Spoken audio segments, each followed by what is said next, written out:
Bienvenidos. Hoy vamos a analizar un texto que ha dado mucho que hablar últimamente, Muchísimo, la verdad. el llamado Manifiesto del Hombre Desorientado.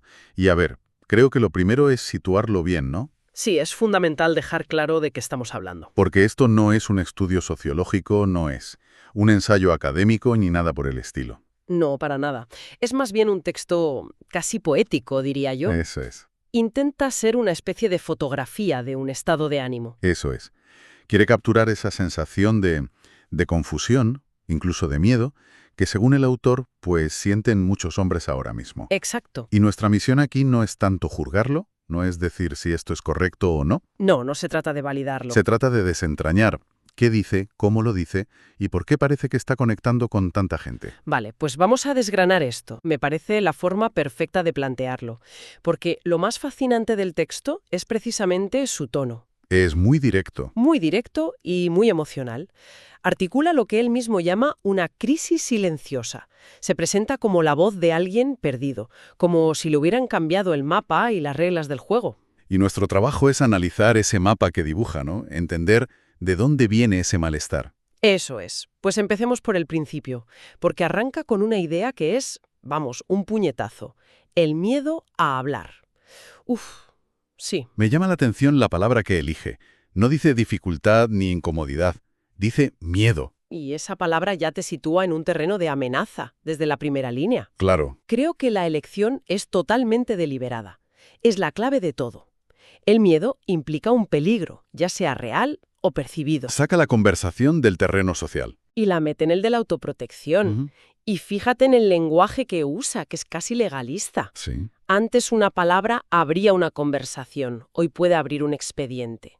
Habla de sospecha, de riesgo. Claro, es como si el simple acto de mostrar interés fuera una especie de juicio preliminar donde ya eres el sospechoso. Justo. El texto lo dice tal cual, que un piropo es sospecha y una invitación riesgo. Es esa sensación de que se ha perdido la presunción de inocencia. Pero no en un tribunal. No, en el día a día, en una cafetería, en una conversación normal. Y esa idea es fundamental para entender el porqué del título, la desorientación.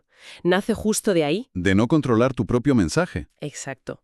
Si ya no eres dueño de tus palabras, si tu intención da igual frente a la peor interpretación posible, ¿cómo te orientas? Pues no te orientas. La conclusión a la que llega el texto es que la única jugada segura es no mover ficha, quedarse quieto. Lo que lleva a esa frase que me parece que lo resume todo de una forma muy visual. ¿Cuál? Caminamos con el corazón encendido y la lengua atada. Es que describe un conflicto interno brutal, ¿no? Desde luego. Por un lado, el impulso, el deseo de conectar, el corazón encendido. Y por otro, el freno, el miedo, la lengua atada. Es una imagen de parálisis. De parálisis autoimpuesta, sí. Y según el manifiesto, esa parálisis se alimenta de lo que llama la sospecha como norma. Ya. O sea, ya no es un miedo al rechazo, a un no, que eso ha existido siempre. Es el miedo a algo mucho peor, A que te malinterpreten de la peor forma posible. de forma catastrófica. Cita textualmente el miedo a que la palabra de uno valga menos que la interpretación del otro. Vale, entiendo esa idea de parálisis por el miedo, pero me pregunto si esa es la única causa que señala el texto. No, no lo es. Porque parece que apunta a algo más profundo, como un cortocircuito. Habla de la confusión generacional. Sí, y ese es un punto crucial, porque aquí el argumento es que el problema ya no es solo el miedo al castigo, sino la incapacidad de entender las propias reglas. Un doble mensaje, creo que lo llama. Un doble mensaje, contradictorio, sí. Por un lado, se pide al hombre que deje de ser el macho silencioso, que sea más sensible, que se comunique. Que tome la iniciativa, pero de otra manera, más consciente. Exacto. Pero, según el manifiesto, en el momento en que das ese paso, por muy respetuoso que seas, se activa esa sospecha de la que hablábamos. Es un callejón sin salida, según lo pinta. Claro, el texto dice, se pide que el hombre se acerque, y al mismo tiempo que no se acerque. Es la percepción de estar atrapado en una paradoja. O sea, para cumplir con lo nuevo tienes que actuar. Pero si actúas, ya eres sospechoso. Justo. Y la conclusión a la que llega es bastante desoladora, la verdad. Dice que esta contradicción no educa, paraliza. Claro. O sea, no enseña una forma mejor de hacer las cosas, simplemente hace que la gente abandone el juego por miedo a perder. Es como un manual de instrucciones con páginas que se contradicen. Esa es la esencia de la desorientación. No es una queja contra el respeto, que el texto dice defender. Es una queja contra la percepción de que las normas son ambiguas y muy punitivas. Y esto es solo el primer nivel del problema que describe. Solo el primero. Sí, porque a partir de aquí el texto se pone más denso. Conecta esta parálisis en el cortejo, con una crisis de identidad mucho más amplia. Mucho más. Y el ejemplo que usa es potentísimo. La sección después del divorcio, el vacío. Uf. Aquí ya no habla de un soltero intentando ligar. Habla de un hombre que ha perdido el centro de su vida. Y lo presentan no como una simple separación, sino como la caída de una identidad. El hombre que sale de una relación larga, sobre todo si su identidad era ser marido o padre, Se encuentra de repente en un mundo que no reconoce. es un doble golpe, ¿sabes? La pérdida personal y, a la vez, el shock cultural. La metáfora que usa es tremenda. Dice que volver al mundo emocional es como salir de una guerra y descubrir que las reglas cambiaron mientras estaba herido. Es que es una imagen muy potente. La idea de estar herido es clave. Sugiere una vulnerabilidad enorme justo cuando más fortaleza necesitas para reaprender a vivir. Y encima añade que amar de nuevo se convierte en una ruleta rusa emocional y legal. Eso es. Si conectamos esa vulnerabilidad con el resto del manifiesto, se ve el cuadro completo. El problema ya no es puntual. No. Es una sensación general de masculinidad bajo ataque simbólico, lo llama. Sí, argumenta que los arquetipos clásicos, el hombre firme, protector, fuerte, ya no es que haya que matizarlos, es que directamente se demonizan. Se caricaturizan o demonizan, sí, en la cultura popular, en el discurso público. Menciona cómo la palabra macho, que antes podía tener otras connotaciones, ahora es casi un sinónimo automático de toxicidad. Exacto. Lo que parece criticar es esa pérdida de matices, la idea de que no hay un espectro sino una condena general. Y eso nos lleva a la frase que para mí es el núcleo de todo el manifiesto. A ver, Dice, y cito, no se nos pide evolucionar, se nos pide desaparecer o pedir perdón por existir. Es una frase durísima. durísima. Y lo interesante no es tanto debatir si es objetivamente cierta, sino reconocer que refleja un fenómeno muy real, el colapso de los arquetipos. Cuando se desmonta un modelo social, Queda un vacío en medio. Casi nunca se reemplaza al instante por uno nuevo que esté claro y aceptado por todos. y el texto captura la angustia de vivir en ese vacío. Exacto. La sensación de que las viejas reglas te hacen ser el malo y las nuevas son un misterio. Esa es la verdadera desorientación. Y es justo desde ahí, desde esa sensación de estar acorralado, que el tono del texto cambia en la parte final. Sí, da un giro. Pasa del lamento y el análisis del miedo a una reivindicación. Sí, la sección No somos enemigos. Es una declaración de intenciones, ¿no? Totalmente. Es un intento de decir, oye, escuchad nuestra confusión, pero no la confundáis con odio. De hecho, se esfuerza mucho en delimitar su postura. Empieza enumerando todo lo que no son. Es una maniobra retórica, ¿sí? No odiamos a las mujeres. No rechazamos la dignidad femenina. No defendemos el abuso.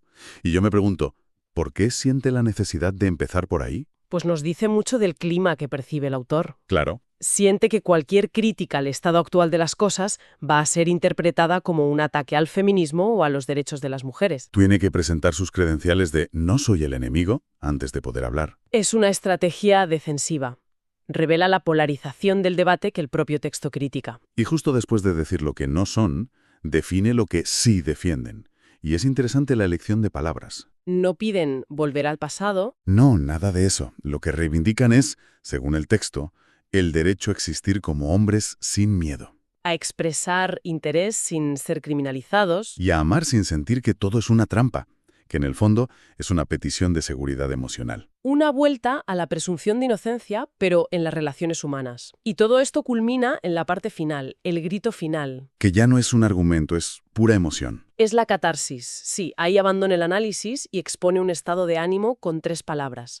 Estamos cansados, confundidos, en guardia permanente. Es que es el resumen perfecto de todo lo anterior. El agotamiento, la confusión y esa alerta constante. Y la petición final es reveladora. No pide poder. Pide un mundo donde el respeto no signifique castración emocional. Castración emocional es un término muy fuerte. Mucho. Sugiere un miedo a que el precio del respeto sea renunciar a la pasión, a la espontaneidad. a una parte vital de uno mismo. Y pide a un mundo donde el amor no se parezca a un juicio. Es una llamada a desjudicializar las relaciones y volver a un espacio de confianza. Entonces, haciendo un balance, el manifiesto nos deja con una imagen muy nítida de una vulnerabilidad masculina que, bueno, a menudo no se expresa. Desde luego. Es la voz de alguien que se siente perdido en un mundo cuyas coordenadas sociales han cambiado por completo. Totalmente. Y, sin embargo, y creo que esto es fundamental para no quedarnos solo con la parte más oscura, Ajá. el texto no termina en la desesperanza. Hay una postdata, una sección final que se llama Una palabra sincera para ti. Que cambia el tono por completo. Por completo. Es como si, después de todo el desahogo, el autor quisiera dar una herramienta. Y hay un cambio de pronombre muy significativo. Pasa del nosotros, del manifiesto, de ese lamento colectivo, Al tú. al tú, hablando directamente al lector. Es un gesto de empoderamiento y le dice algo que me parece que es la verdadera propuesta de todo el texto. Primero, le valida el sentimiento. Tu miedo no te hace débil, te hace consciente. O sea, no te avergüences de sentirlo. Exacto. Pero luego viene la frase que lo cambia todo. Afirma que el cortejo no murió, cambió de idioma. Esa es la clave. Es una admisión de que el cambio es real, es permanente, pero no tiene por qué ser el fin del mundo. Es una transformación, no una aniquilación, y eso abre la puerta a adaptarse, no a rendirse. Claro, Y la solución que propone, por tanto, no es el silencio que parecía sugerir al principio. es una solución activa. Es activa, sí.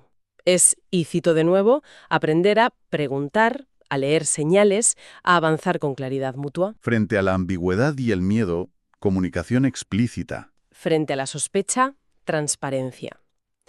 La responsabilidad de la comunicación se vuelve compartida. Lo cual nos deja con una reflexión final muy interesante, creo. El propio manifiesto, después de todo este viaje por el miedo y la confusión, aterriza en una solución que parece casi de sentido común. La comunicación y la claridad mutua. Eso es. Si el propio texto identifica tan nítidamente la salida, la pregunta que queda flotando es, ¿cuáles son las barreras reales, ya sean culturales o personales, que impiden que ese nuevo idioma se aprenda y se hable de forma fluida y generalizada por todas las partes implicadas?